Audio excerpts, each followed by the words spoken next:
Balik kulungan ng 49 anyos na parao mahuli sa pagpalyar magsunod sa mga kondisyones na nakapalaman sa probisyon na ipigtao sa iya kan gobyerno para sa iyang temporaryong libertad. Binisto ang arestado na si alias Joe kan Barangay Tibang, San Andres, Catanduanes. Na inaresto kan personahes kan San Andres MPS kan nakaaging simana sa Barangay Kabakongan, Karamoan, Camarines Sur. Sa kusog kan mandamiento de arresto sa irarom kan criminal case number 5991 na inisyu ni Honorable Richie Reyes Regala, Acting Presiding Judge kan RTC Branch 42 Verac, Catanduanes, kan Enero 18, 2024. Sigun kay Police Senior Master Sergeant Mark Orasa kan San Andres MPS, darakan pandemya, dahil nakapagpadagos ang sospek sa bulanan kaining pagbisita sa opisina kan parol as in probation kun sa induang bulan na sa nakuta ang natatada sa sospek para makomple ang kondisyones para sa iyang libertad na naging basihan man kan otoridad sa iyang liwat na pagkakaaresto.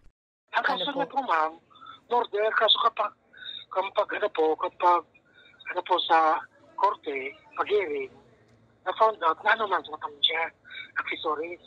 Kaya nag-grant po siya ng probation. Nakaka-avail lang po kaan, ma'am, pag less than 6 years ang sentensya sa imo. Pwede ka mag-avail ng probation.